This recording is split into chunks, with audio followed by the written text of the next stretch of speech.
हमारे चैनल को सब्सक्राइब करना ना भूलें। यहाँ हजारों कहानियां हैं आपके लिए। इस मुश्किल घड़ी में कुछ सोचते हुए उसने अपनी कॉन्टैक्ट लिस्ट स्क्रॉल करना शुरू किया।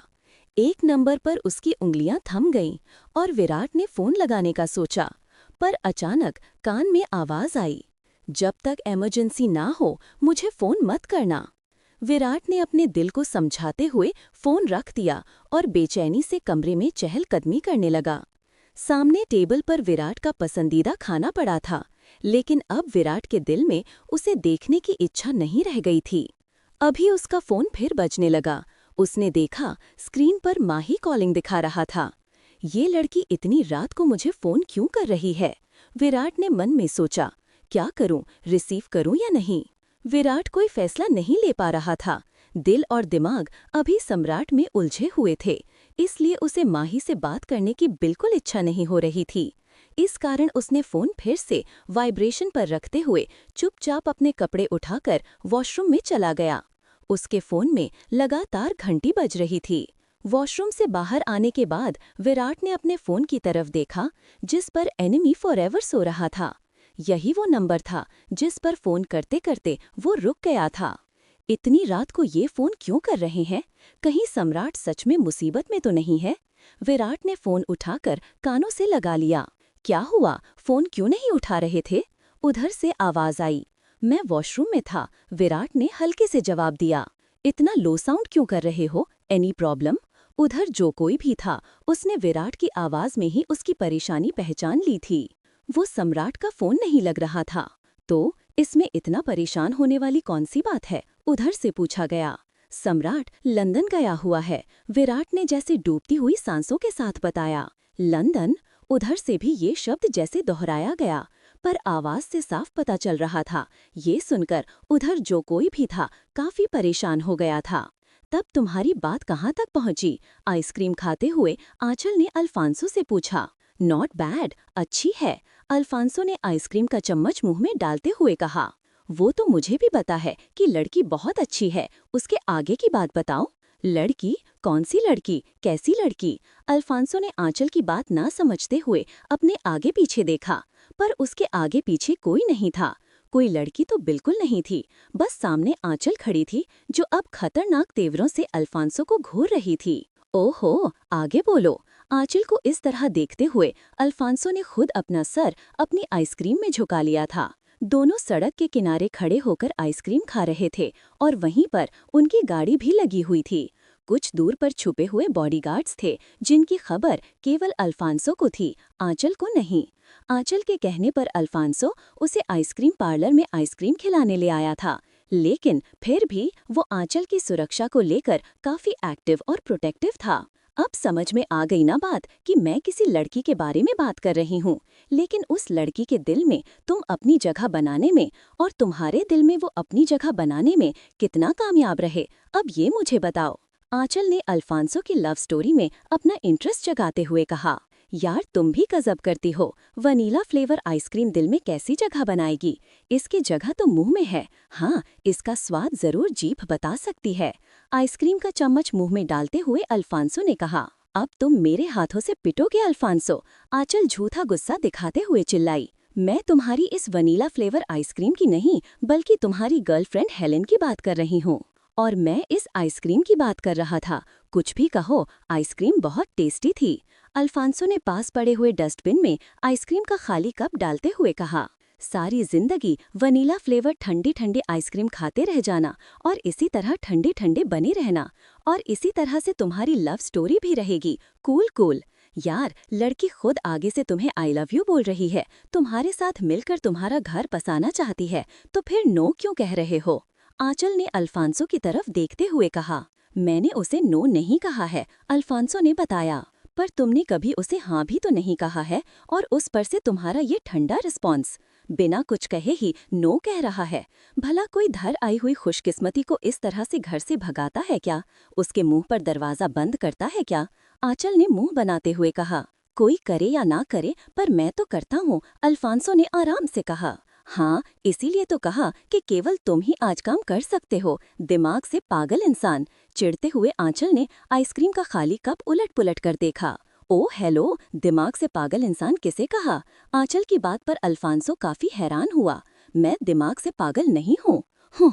अल्फांसो अपनी सफाई में कुछ कह रहा था, लेकिन मुंह बनाती हुई आंचल खाली कप को लेकर डस्टबिन में फेंकने चली गई और पीछे पीछे अल्फांसो भी आया, जो अब अपनी सफाई और दलील आंचल को दे रहा था। लेकिन आंचल का इंटरेस्ट अब इनको सुनने में बिल्कुल नहीं था।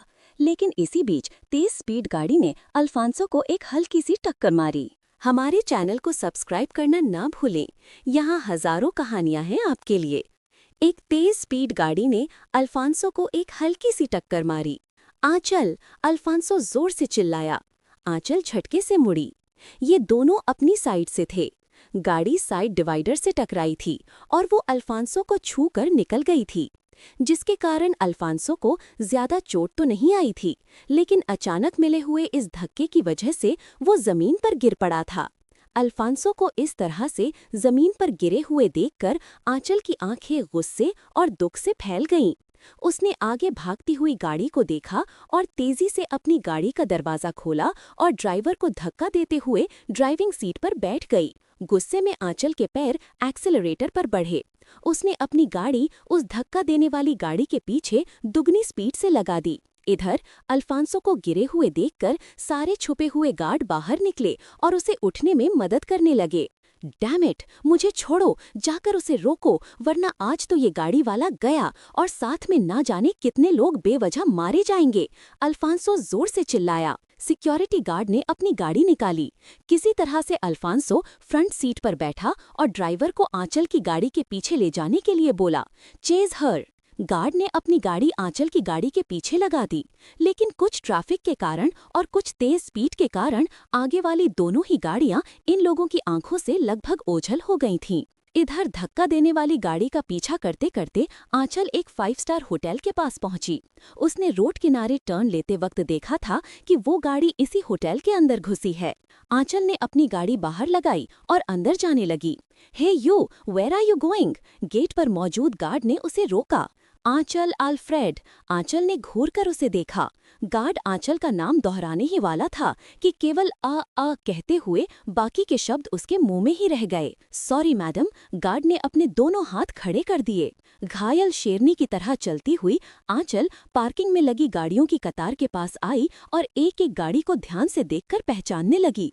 तभी उसकी नजर उस गाड़ी पर पड़ी जिसने अल्फांसो को धक्का दिया था। उस गाड़ी के पास ही एक सूट बूट पहने हुए लड़का पीछे मुड़ा खड़ा था। ऐसा लग रहा था जैसे वो तुरंत अभी इसी गाड़ी की ड्राइविंग सीट से निकला हो। तुम जो कोई भी हो, मिस्टर XYZ, आज मेरे हाथों से नहीं बच सकते। आंचल ने अपने दोनों हाथ उसकी पीठ पर मारते हुए उसे जोरदार धक्का दिया। अचानक मिले इस धक्के से वो लड़का हड़बड़ा गया और 1-2 कदम आगे की तरफ झुक गया। हाउ डेयर यू, तुम्हारी हिम्मत कैसे हुई? वो अभी खुद को कुछ संभाल पाता, इससे पहले उसके कानों में ये जानी पहचानी आवाज सुनाई पड़ी। उसने तुरंत पीछे मुड़कर देखा। तुम?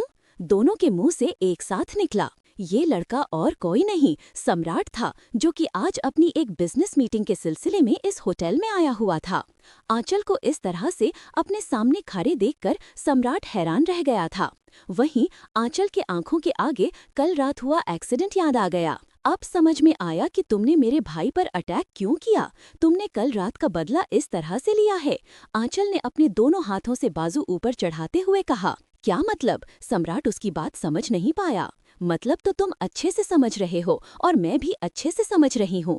कल रात जो कुछ भी हुआ था वो अनजाने में हुआ था, लेकिन फिर भी मैंने तुम्हें सॉरी कहा था। सिर्फ सॉरी कहने से मेरा फोन मुझे वापस नहीं मिल गया था मिस। फोन का तो छोड़ो ना, वैसे फोन तो मैं 2-4 और भी ले सकता हूँ, लेकिन तुम नहीं जानती कि तुम्हारी एक गलती की वजह से कल रात मुझे किन किन परेशानियों का सामना करना पड़ा। सम्राट ने बात आगे बढ़ाते हुए कहा। जानी क्यों, उसे आंचल से बोलना, उससे बातें करना अच्छा लग रहा था और शायद इसी तरह से वो आंचल से उसकी जानकारी भी निकलवा सकता था। वरना कल रात से आज तक अपने आप को जेल भेजवाने वाली उस लड़की का पता लगाने के लिए सम्राट ने अपने सारे सोर्स यूज कर लिए थे, पर उसे कहीं कुछ भी हासिल नहीं हुआ था। यहाँ तक कि रिंग फाइटिंग स्ट्रीट के आसपास के सारे CCTV फुटेज भी डिलीट करवाए जा चुके थे। वो तो ये चेहरा, ये नीली आंखें, आंखों के रास्ते दिल की गहराइयों में छप चुका था। ये आवाज कानों के रास्ते दिल की धड़कन में उतर चुकी थी। इस कारण वो इस झटके में भी पहचान गया था और अब पूरी जानकारी निकलवाने की तैयारी है था।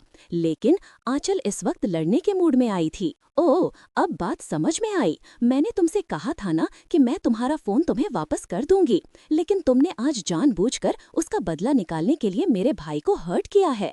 आंचल गुस्से में आंखें छोटी करते हुए बोली। व्हाट? मैंने कब तुम्हारे भाई को हर्ट किया? अब आंचल की बात पर सम्राट को हैरानी थी। ज्यादा स्मार्ट बनने की कोशिश मत करो। मैं अच्छी तरह से समझती हूँ कि ये सब कुछ तुमने जानबूझकर किया है। तुम मुझसे बदला निकालना चाहते हो, पर अभी शायद तुम मुझे नहीं जानते। मेरे भाई को नुकसान पहुंचाकर तुमने बहुत बड़ी गलती की है। आंचल ने सम्राट की तरफ उंगली पॉइंट करते हुए कहा। हमारे चैनल को सब्सक्राइब करना न भूलें। यहाँ हजारों कहानियां हैं। ये सब कुछ तुमने जानबूझकर किया है। तुम मुझसे बदला निकालना चाहते हो, पर अभी शायद तुम मुझे नहीं जानते। मेरे भाई को नुकसान पहुंचाकर तुमने बहुत बड़ी गलती की है। आंचल ने सम्राट की ओर उंगली दिखाते हुए कहा। मैंने किसी को नुकसान नहीं पहुंचाया और गलती तो तुम कर रही हो। कल तुमने मेरा फोन तोड़ा था और आज बेवजह मेरे सर पर सवार हो। सम्राट ने आंचल को आईना दिखाते हुए कहा। मैं तुम्हारे सर पर सवार हूँ? कल रात से ही तुम मेरे पीछे राहु केतु की तरह पड़े हो, जबकि ये भी नहीं जानते कि मैं कौन हूँ। वरना लोग मुझे देखकर ही रास्ता बदल लेते हैं। आज दी ग्रेट से कोई बोलने की हिम्मत भी नहीं करता। आंचल ने कहा। पागलों से कोई बोलना नहीं चाहता होगा।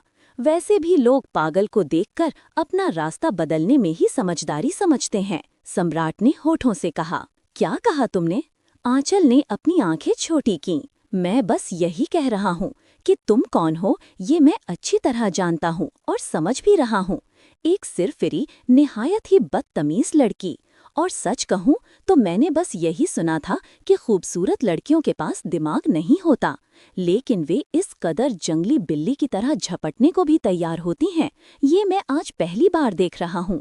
सम्राट ने हड़बड़ाते हुए कहा।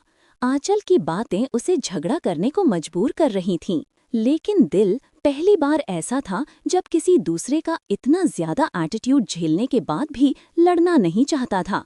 बस चुपचाप उसकी बातें सुनने को दिल कर रहा था।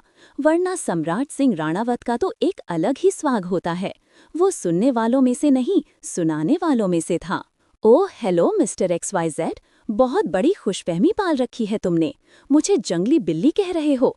कभी अपनी शक्ल देखी है आईने में? बिल्कुल इंडियन लंगूर लगते हो। आंचल ने अपनी नीरी गोल गोल आंखें घुमाते हुए सम्राट के चेहरे का जायजा लिया। लंगूर और मैं? सम्राट को हैरानी हुई। हाँ, तुम लंगूर देखा है कभी? वो लाल शक्ल वाला, एक छत से दूसरे छत तक कूदते हुए चलता है, वही तुम्हारा हाल है। आंचल ने झगड़ते हुए कहा। और अपने बारे में क्या ख्याल है तुम्हारा? खुद गलती करती हो और उसका इल्जाम मेरे ऊपर लगाती हो। कल मैं अपनी लाइन से चुपचाप जा रहा था, तुम ही आकर मुझे टकराई थीं और मेरा फोन भी तोड़ दिया था। टकराने और कूदने का शौक तुम्हें है, मुझे नहीं, सम्राट ने कहा। मैंने तुमसे कहा था ना कि मैं तुम्हारे फोन के पैसे पेड कर दूंगी और अपनी गलती की सॉरी भी कही थी। वो गलती हुई थी, लेकिन आज तुमने जो भी कुछ किया है वो जानबूझकर किया है और इसकी कोई माफी नहीं। आंचल ने सम्राट के कंधे पर हाथ मारकर उसे धक्का देते हुए कहा। सम्राट एक कदम पीछे हट गया था, लेकिन आंचल के इस तेवर को देखकर बिल्कुल हैरान रह गया था। ये क्या हरकत है? पीछे हटो, मैं जब बात से बात कर रहा हूँ तो तुम भी बात से बात करो। इस तरह से हाथ क्यों उठा रही हो? सम्राट चिल्लाया। तुमने बात से बात की थी? इनफैक्ट मैं बात करके ही मैटर सॉल्व करना चाहती थी, because you are an Indian. लेकिन झगड़े की शुरुआत तुम्हारी तरफ से हुई है तो मैं छोड़ूंगी नहीं, आंचल ने कहा। बहुत बहुत मेहरबानी आपकी, जो आपको ये एहसास है कि मैं एक इंडियन हूँ। सम्राट ने आंचल की बात का मजाक उड़ाया। मुझे इस चीज का एहसास है कि तुम इंडिया से हो, तभी तुम आज मेरे सामने जिंदा सही सलामत खड़े हो, वरना यहाँ खड़े नहीं रहते।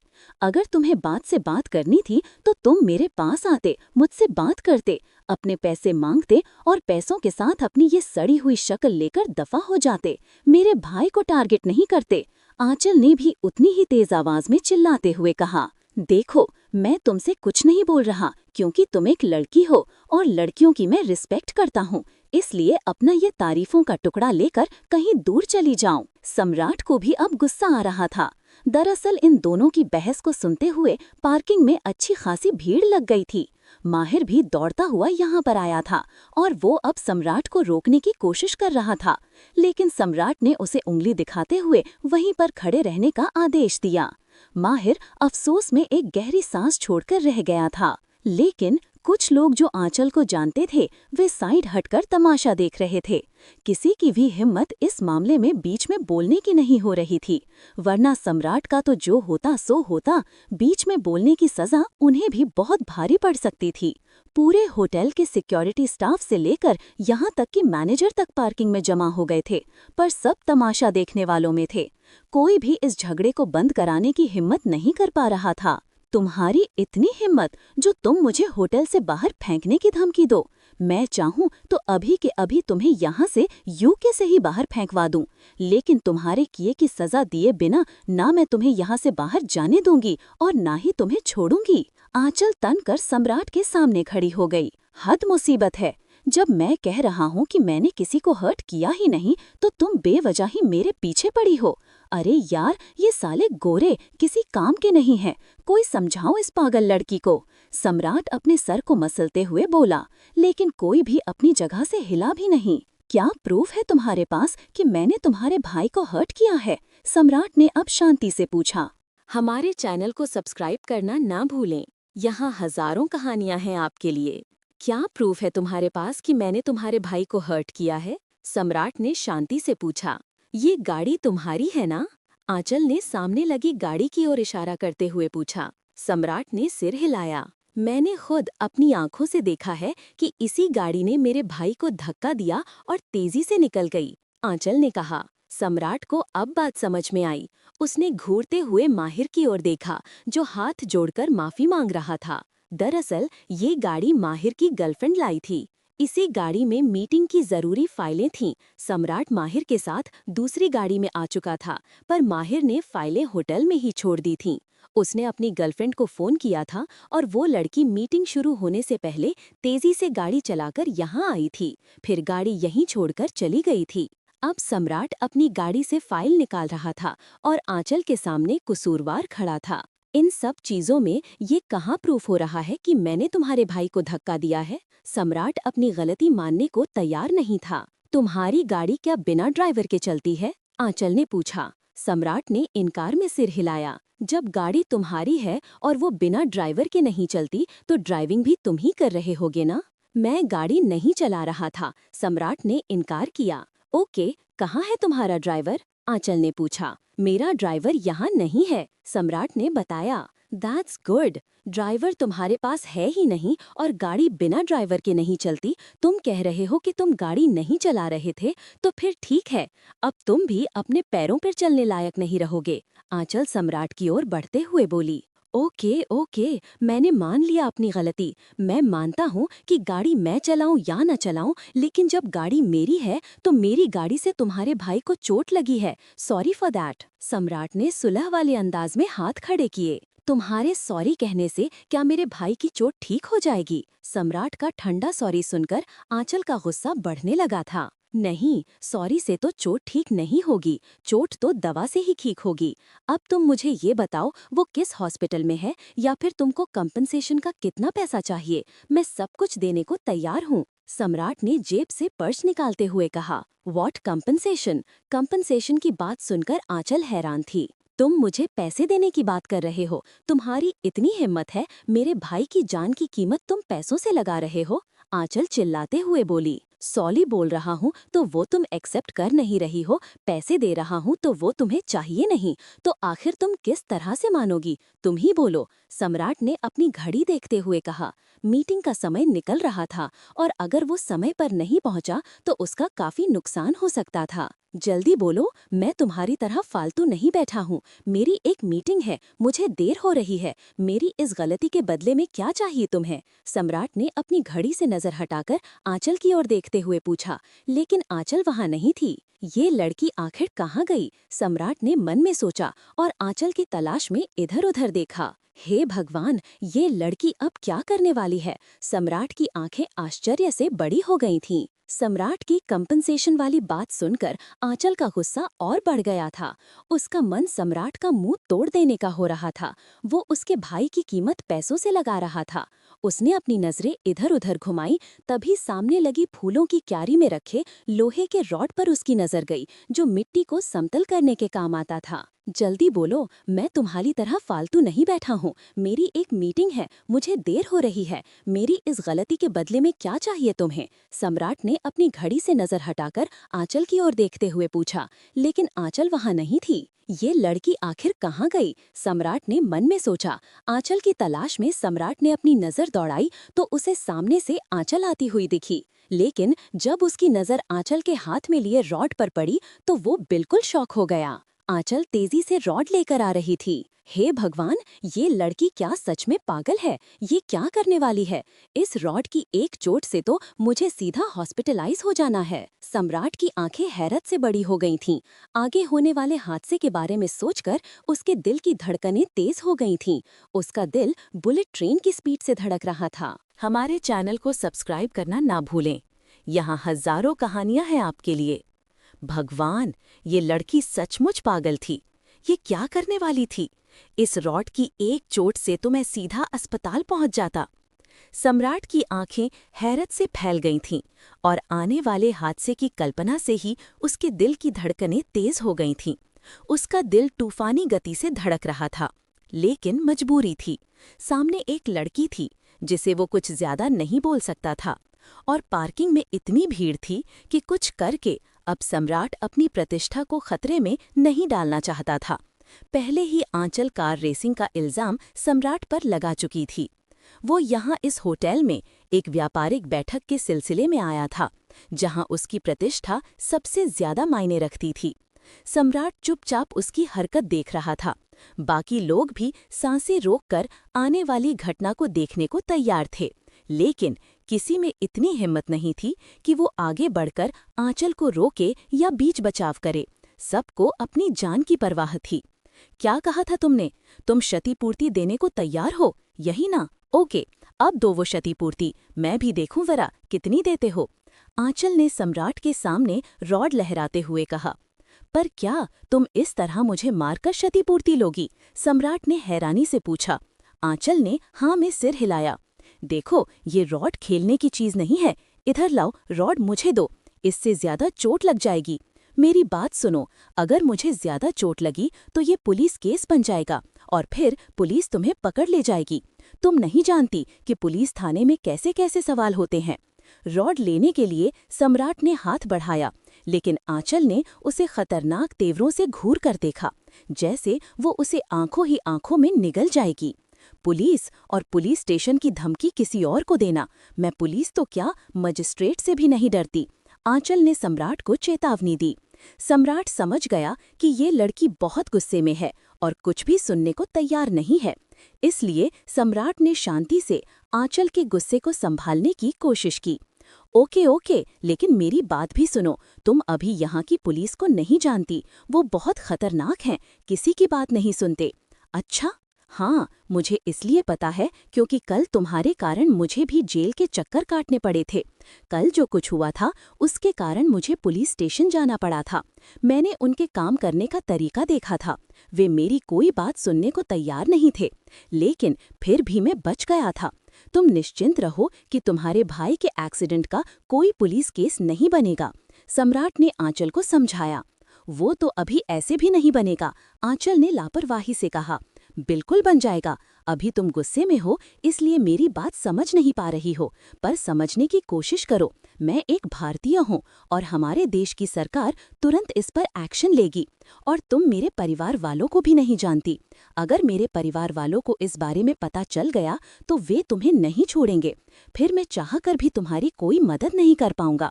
मेरी बात सुनो, हम बीच का रास्ता निकाल सकते हैं। सम्राट बोल रहा था। और तुम्हारी नजर में बस यही रास्ता है, क्षतिपूर्ति। आंचल ये आराम से कहा, जैसे वो सम्राट की बात बहुत अच्छे से समझ रही है। उसने घुमा फिराकर बात को क्षतिपूर्ति पर ही ला दिया था। हाँ, एग्जैक्टली। अब जाकर तुम कहीं मेरी बात समझ पाई हो। मैंने कहा ना कि मैं तुम्हारे भाई के अस्पताल का सारा खर्चा उठाने को तैयार हूँ। आई प्रॉमिस यू, वो जब तक ठीक नहीं हो जाता मैं ये देश छोड़कर नहीं जाऊंगा और उसके हिस्से का सारा काम भी कर लूंगा। पर प्लीज मेरी बात तो सुनो। सम्राट आंचल से बोल रहा था, लेकिन आंचल ने रॉड पर अपनी पकड़ और मजबूत कर ली थी, जैसे अब वो कुछ सुनने को तैयार नहीं है और किसी भी पल उसका हाथ चल सकता है।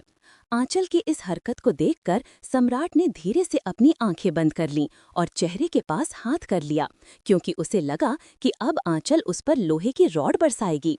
लेकिन तभी अचानक छनक की आवाज हुई और सम्राट की गाड़ी के शीशे टूटकर बिखर गए। इसके बाद लगातार रॉड गाड़ी पर चलने लगी। सम्राट ने आंखें खोली और अपनी सबसे प्यारी लग्जूरियस गाड़ी को देखा, जिसे वो इस बार अपने साथ भारत ले जाना चाहता था। सम्राट आगे बढ़ता, इससे पहले ही आंचल ने लगातार रॉड बरसाते हुए सम्राट की गाड़ी के सारे शीशे तोड़ डाले थे।